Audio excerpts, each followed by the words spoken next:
The Chemex has a reputation problem. And if you own one, you may have had trouble brewing with it. You may have read that the cups are a little bit boring, or maybe that it's even just flat outdated. And in today's day and age, really, you should just upgrade to something else. Here's the thing. The problem with the Chemex isn't actually a brewing problem. Anything about the design, how it works, the paper filters. The problem with the Chemex comes from us forcing rules onto it that it was never designed for in the first place. And once you undo some of those assumptions, the Chemex moves from being a frustrating and disappointing brewer to being an easy, forgiving, and approachable coffee brewer. No upgrades required. But before we brew anything with it, I need to show you the single assumption that quietly ruined the Chemex for a lot of people. The assumption that it should brew like this, the Hario V60, and that if it doesn't, that means it's bad. The Hario V60 came on the scene later than you might expect in 2005, actually. And it very quickly and somewhat explosively took over the world of pour-over specialty coffee. It brews very quickly, meaning you can do lots of interesting things with very fine grinds or lots of agitation. And it will provide some very acidity-forward, almost even sparkling type brews that are very unique to the V60. And today, when you're looking around on the internet for common knowledge about pour-over,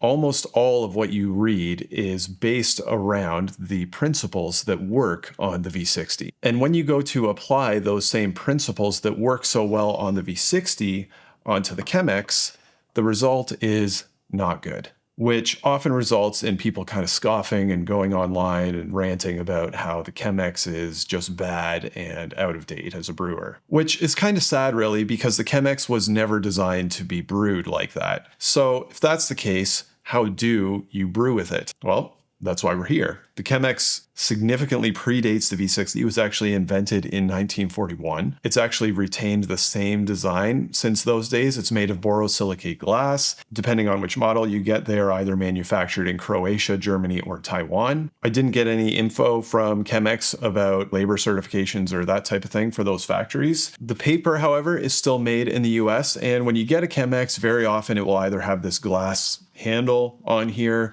This Chemex is about 15 years old by this point. I lost the wood collar a long time ago. This one is from Ugmonk, company in the US. I think these collars are out of stock now, but I'll link their company down below. And when you compare the Chemex to the V60, you'll notice several differences right away that are going to inform our brewing approach. Most obviously, the Chemex has the carafe kind of built in, all in one piece. And also the top is just this smooth glass, no ridges like you have on the V60. And the effect of that when you're brewing is that the only place that water can actually pass through the filter is down here in this hole, whereas in the V60, the ribs allow it to kind of pass through wherever, allowing for a much faster flow rate. The Chemex is a much slower flowing brewer. You also have this spout over here that you can pour coffee out of once you're all done brewing, but maybe the biggest difference is actually with these filters. This is a massive filter, especially when compared to a Hario V60 filter. And not only that, it's also a lot thicker than a V60 filter. That's going to make for a very clean, light brew, but it's also going to slow the brew down even further. And when you have this paper folded up, what you actually want to do is you want to fold it into 4 and then open it up so that you have 1 layer on one side and 3 layers on the other side. So on half of the surface area here, your filter is actually triple ply. Now, for all the people who watch my channel regularly, you're kind of into pour over and you're thinking, yeah, I got the Chemex in the back of my cabinet or whatever. I haven't used it in forever. I know where this is going. The filter is too slow. It's not good. Stick with me here. Go and get that thing out of the cabinet and bring it on back. Now, modern trends with the Hario V60 are going to have you brewing maybe even as short as 2.5 minutes up to 3.5 minutes, let's say. And if you mess with things enough to get the brew time that short on the Chemex, it's going to be a very hollow, very under-extracted brew. So instead, we're going to shoot for a 4 to 5 minute brew. So let's go over a baseline brew recipe, and then we'll talk some optimization. Two things that will be very helpful for you is a gooseneck kettle. You don't need anything fancy. A stovetop kettle will be fine, as well as a scale. Any old thing with a timer will work. You don't need anything fancy. And the last thing that you need is some nice fresh ground specialty coffee. I've got 30 grams here. This is a washed Burundi coffee. And we're going to come back to this, but for now, let's just say you want to grind it medium to medium coarse. Might end up actually being a little finer than you might think for the Chemex. So we're going to use 30 grams of that, and we're going to pair that with 500 grams or mils total water. You want to have your kettle off boil. So let's say, 95, 96 degrees, anywhere in there. For a larger brew like this, having the temperature up a little bit extra at the start while it's kind of sitting there and losing heat can be helpful, especially for a lighter roasted coffee. If it's a darker coffee, you can drop that temp a little bit. Now I'm going to take my filter here and I'm going to open it the way I said, with 3 layers on one side and a single layer on the other. And what I'm going to do is I'm going to put the 3-layer side on the spout side of the Chemex. And what that's going to do is that's going to give some extra structural support to the filter to prevent it from collapsing down into this channel here. And you do want to watch for that when you're brewing, because if that happens, it can create an airlock in here, which will build up some air pressure and actually prevent your brew from draining down into this. So you want to keep that channel clear. And then I'm going to pre-wet my filter pretty thoroughly. Now, a couple of reasons for this. Chemex filters come in 2 versions, white and brown. The white ones are oxygen bleached, so they'll say they're not going to impart any kind of papery taste into the brew. You'll see some debate about this online, actually. My suggestion is to just rinse it and pour a little bit of your rinse water into a glass and then pour some water out of your kettle into another glass. If you can taste any difference between those 2 cups, or if you pick up anything that resembles papery, I would say it's probably worth pre-rinsing your filter. This is something that I do. It also warms up your carafe, which is a good thing. Once everything is good and hot, we can just go and empty this out into the sink. Next, we're going to take our 30 grams of coffee and we're just going to dump it right into our Chemex there. You can make a little divot in there to make the next stage easier. You don't necessarily have to, though. Then we're going to zero our scale and start the timer.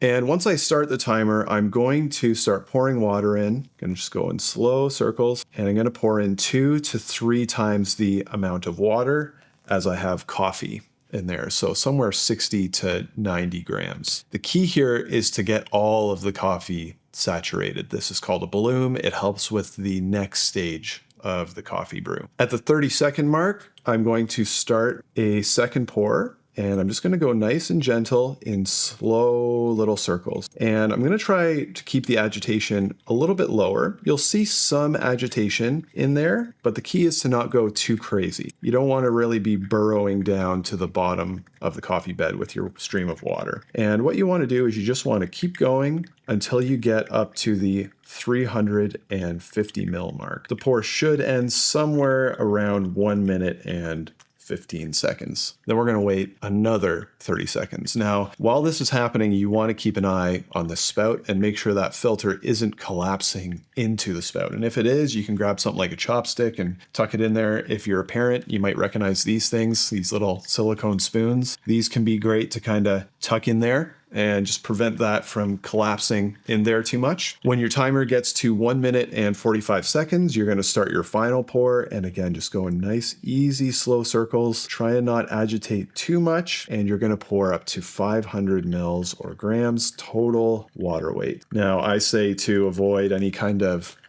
swirling or jiggling or anything like that. Just pour, try and go as smooth as you can, and then pause. And once we're done our main pour, we just want to wait. And you want to see how long it takes for the coffee to draw down. Should be a nice slow trickle like this. And again, this is going to take a lot longer than it would if we were brewing on a Hario V60. Now, the brew should finish somewhere around the 4 to 5 minute mark. And when it finishes up, you can just take it. You can take this over to your compost, pull this out, and pour yourself a cup of coffee. One thing that I always suggest when you're pouring out of a carafe is to just give things a nice swirl to mix up your brew and make sure that there's no kind of layering of flavor in there. And then we can just pour this out, give this a swirl. Let's see how this tastes. That is a really nice, clean, smooth cup of Chemex coffee. Okay, so let's talk about where we start to go wrong with the Chemex. And very often it's by applying some techniques that work very well on the V60 to the Chemex and expecting them to work there as well. Talking about faster brew times, going very fine on your grind, adding lots of agitation, this type of thing. All things which can be really great on a V60 can translate into actually a pretty terrible cup in some ways on a Chemex. Let me explain. The design of the Chemex, the dripper, the filters are designed to slow down that brew. And if you want to speed it up to, say, a same type of brew that would work on a V60, 3 minutes, somewhere in there, you're going to need to go so coarse on your grind to achieve that the coffee actually isn't going to be able to extract properly. The resulting cup will be weak, hollow, not good. Something else that V60 users will often do with their Chemex is they can try to go too fine and or add a lot of agitation into their Chemex brew.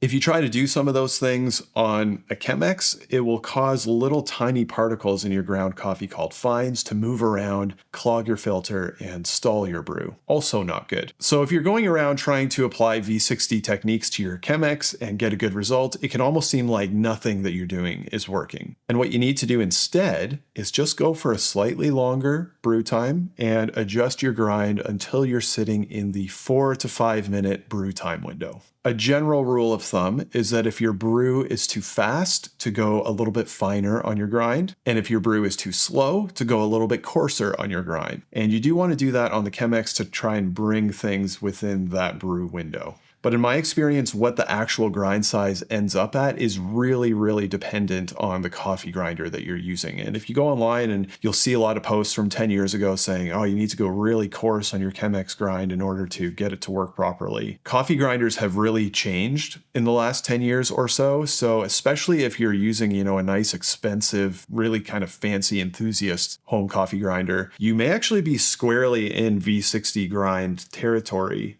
to get that drawdown time out of a Chemex. If you're using a more entry-level grinder, number one, I would say if it's a blade grinder, you're really going to have a hard time with that. Burr grinders are ideally what we want to be using here. If you have something like a Baratza Encore or below, those grinders are going to produce some additional fines. You may need to go a little bit coarser than you would for a standard filter coffee. Again, just gauge it on that brew time. And if it seems like you're going coarser and coarser and coarser, and there isn't anything that you can do to fix it to get the brew time under the 5 minute mark, there's a couple things that you can do. And the main thing that you want to try and do is reduce the amount of agitation from your pour. This will help your brew go faster. So some cheap and easy ways to do this: you can pour over a spoon to really cut down on the amount of agitation. There's a little tool called a melodrip that you can use as well. By lowering the amount of agitation in your brew, it's going to stop those fines from moving around and slamming up against the walls of the filter and slowing things down too much. But technique aside, one of the biggest mistakes that coffee people make with Chemex coffee is they expect it to taste like V60 coffee. And it just is a little different. The cups are very clean, light-bodied, and very approachable. If you're looking for that big pop or that zing or flash of acidity just kind of cutting through the brew and hitting you pretty hard, the Chemex is not going to give that type of brew. And I think that's actually okay, because not everybody actually even likes that level of intensity. I'll very often serve Sarah a V60 brew and she'll be like, whoa, that's too intense. But then I serve her a Chemex brew of the same coffee, and she quite enjoys it a lot. Sometimes cutting the edge off some of those high acidity coffees can bring a coffee from the realm of actually being kind of weird for some people to being approachable and delicious. And, that's not going to be for everybody. Some people are just going to want a V60. They're going to want that high intensity lightning bolt flavor. The bottom line is, if you brew a Chemex like a Chemex, and you don't try to make it like a V60 pour over, the cups are smooth, forgiving, delicious. You don't need to go out and buy whatever the flavor of the month dripper is. This will make a really great cup of coffee, and not to mention how cool it is to use and the vibe that you get from brewing on it, which is really great. Now, I'm going to leave 2 videos here. One of them is if you do want to venture into V60 world and give that a shot, I would highly recommend starting with the Hario switch. So I'll leave that for you, as well as a video on how to choose a coffee grinder. If you're using one of those old blade grinders, it's just going to be very difficult for you to get a good result on any pour over. But now I want your thoughts on the Chemex. Have you relegated it to kind of a back cabinet or more of a ornament up there on your shelf? Or do you maybe still brew with it every day and you wonder why people even bother with the finicky V60? Let me know your thoughts. Go and pull that thing out. I hope your next cup of coffee is fantastic, and we'll see you next time.